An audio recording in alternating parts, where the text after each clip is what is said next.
اور ملک میں خیبر پختونخوا اور پنجاب میں پاکستان تحریک انصاف اور عمران خان کی حکومت ہوتی ہے اور ایسی صورتحال میں وہ قومی اسمبلی کا الیکشن لڑتے ہیں ان صوبوں میں، تو کیا سمجھتے ہیں آپ کیا صورتحال ہوگی؟ یقیناً پی ڈی ایم کو ان تمام تر معاملے کا احساس ذرا دیر سے ہوا، طاقتور حلقے بھی عمران خان کے اس بڑے کارڈ کے اوپر چونکے، الیکشن کمیشن کی صفوں کے اندر بھی بے چینی پھیلی، سپریم کورٹ آف پاکستان میں بھی اس بات پر غور کیا گیا کہ ایسی صورتحال میں کیا معاملات سامنے آ سکتے ہیں، اور عمران خان صوبائی اسمبلیوں کے ذریعے عوام کو بڑا ریلیف دے کر قومی اسمبلی کے اندر ایک بڑا وسیع تر اور 2/3 کا مینڈیٹ حاصل کر کے پاکستان کے نئے منتخب وزیر اعظم کے طور پر بآسانی سامنے آ سکتے ہیں۔ اب ایک طرف کنواں ہے، دوسری طرف کھائی ہے، انتظار کیا جائے اگر اگلے الیکشن کا ان اسمبلیوں کی مدت پوری کرنے کا، تو ہر گزرتے دن کے ساتھ عمران خان کی پاکستان تحریک انصاف کی مقبولیت میں اضافہ ہو رہا ہے، جس کی طرف اشارہ ملکی سرویز بھی کر رہے ہیں، بین الاقوامی سرویز بھی کر رہے ہیں،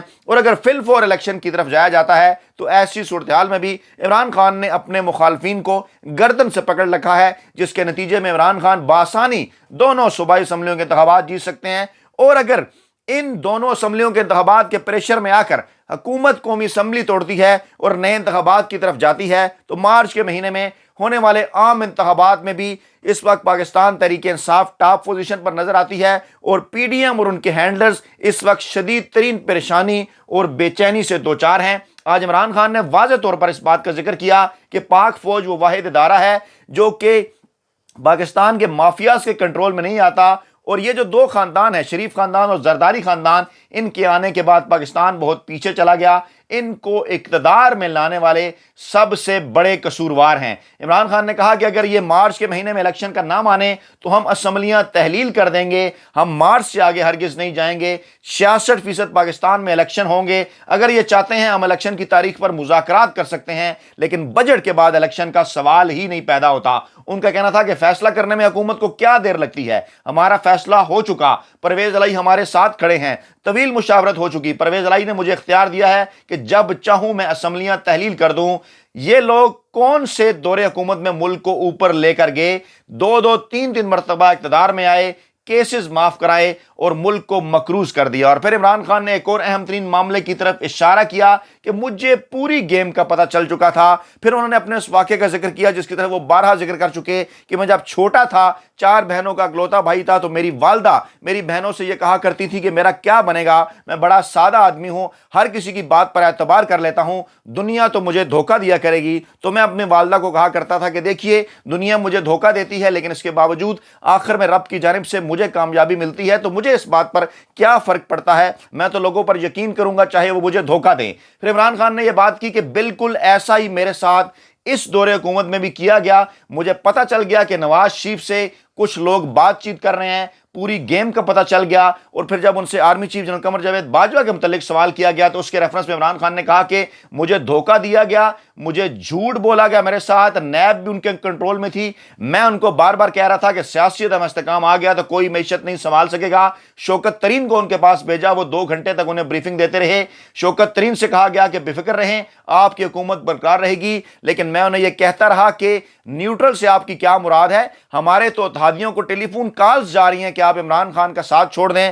تو ایسی صورتحال میں آپ بتائیں کہ آپ کہاں کھڑے ہیں۔ لیکن مجھے یہ کہا جاتا رہا کہ نہیں جناب، ہم جو ہے وہ اس تمام تر معاملے کے اوپر نیوٹرل ہیں۔ لیکن جب عوام نے یہ دیکھا کہ عمران خان کی آئینی اور قانونی حکومت کو جس طریقے سے غیر آئینی اور غیر قانونی طریقے سے باہر نکالا گیا، 10 اپریل کو جتنی بڑی تعداد میں پاکستانی عوام نکلی، جتنی بڑی تعداد میں عوام باہر نکل کر ہمارے ساتھ آگے، تو 3 اسٹوجز کی شکلیں دیکھنے والے تھی، اور ان کے ساتھ ساتھ ان کے ہینڈلرز جو خود کو نیوٹرل کہا کرتے تھے، وہاں بھی پریشانی بڑھ گئی۔ عمران خان نے کہا کہ سب سے بڑا ظلم یہ ہوا کہ 7 ماہ تک ہم پر، پاکستانی عوام پر تشدد کیا گیا۔ 25 مئی کو جو کچھ ہوا، لگ رہا تھا کہ یہ مقبوضہ کشمیر ہے، جو بھی مجھے آ کر ملتا تھا یہ اس کے پیچھے پڑ جاتے تھے۔ پھر آگے چل کر عمران خان نے کہا کہ وہ مضبوط پاکستان دیکھنا چاہتے ہیں اور ایکسٹینشن دینا، army chief general Qamar Javed Bajwa کو ایکسٹینشن دینا ان کی بڑی غلطی تھی۔ انہوں نے کہا کہ فوج میں کسی کو کبھی ایکسٹینشن نہیں ملنی چاہیے، ان کی یہ سوچ پہلے بھی تھی،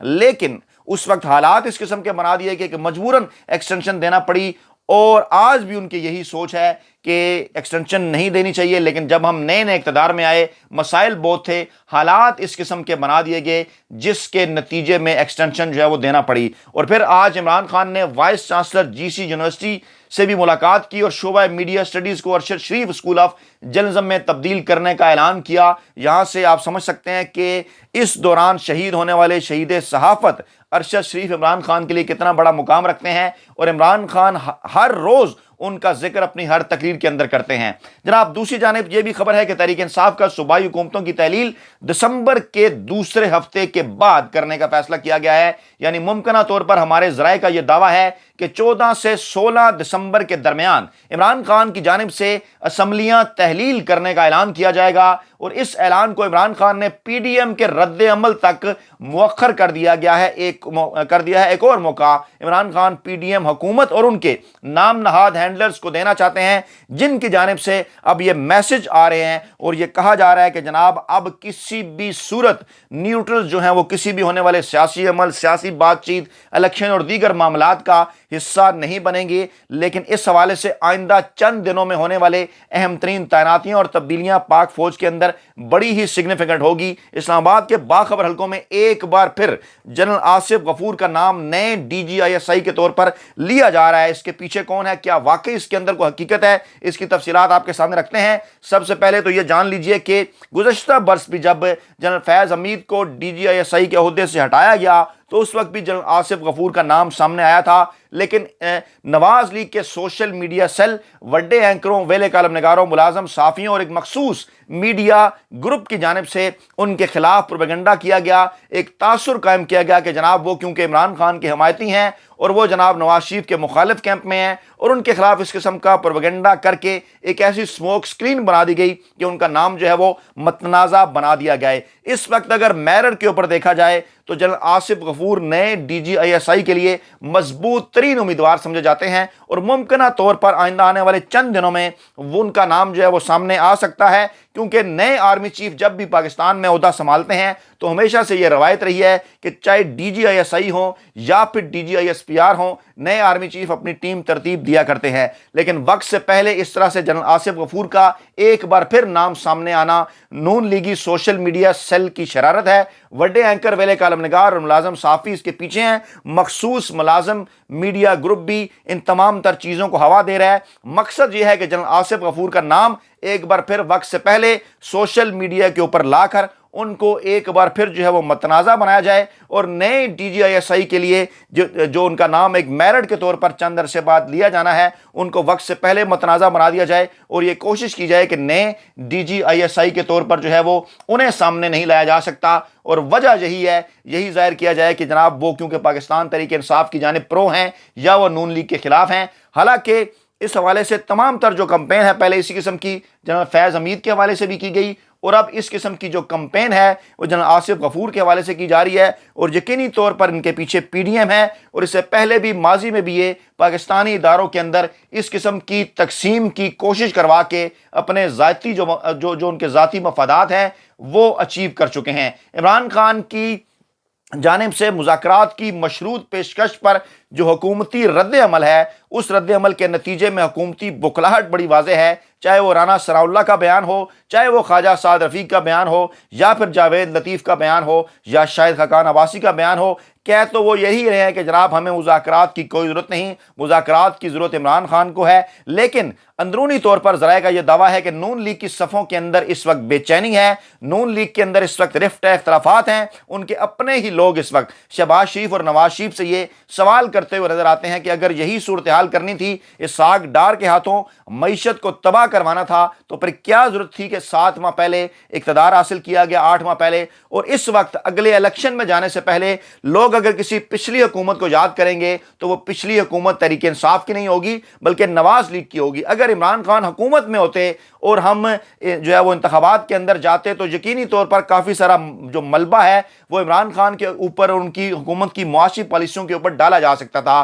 لیکن گزشتہ 8 ماہ سے اب پی ڈی ایم حکومت میں ہے، ڈرائیونگ سیٹ پر شہباز شریف ہیں، نواز لیگ ڈرائیونگ سیٹ پر ہے، اور اب عوام اگر اگلے الیکشن میں کسی کو ووٹ دیں گے تو ڈیفینیٹلی وہ یہ بات کریں گے کہ ہم نواز لیگ کو اور پی ڈی ایم کو گزشتہ 1 سال میں آزما چکے ہیں، کیونکہ اب اگر الیکشن ہوتے بھی ہیں مارچ کے مہینے میں تو اس حکومت کو کم و بیش ایک برس گزر چکا ہوگا، اور ایک برس میں پوری طرح اس حکومت کی تمام تر پالیسیاں عوام کے سامنے آ چکی ہوں گی، اور عوام کسی بھی صورت نواز شریف کو یا پی ڈی ایم کو ووٹ نہیں دیں گے، بلکہ عمران خان جو ہے وہ ہر صورت میں ان کی جو پہلی اور اولین جو چوائس ہیں وہ ہوں گے۔ یہ ہے وہ معاملہ جس کے اوپر پاکستان مسلم لیگ نواز کے اندر شدید ترین اختلافات ہیں، اور یہ کہا جا رہا ہے کہ اس قسم کی حرکت کر کے جو ہے وہ مستقبل جو ہے وہ مسلم لیگ نواز کا اور نون لیگ کا جو ہے وہ تباہ کر دیا گیا۔ اس موقع کے اوپر جو ہے وہ موجودہ آرمی چیف عاصم منیر کی جانب سے بھی آج اہم ترین بیان، جب انہوں نے لائن آف کنٹرول پر رکھ چکری سیکٹر کا دورہ کیا، وہاں پر کور کمانڈر راولپنڈی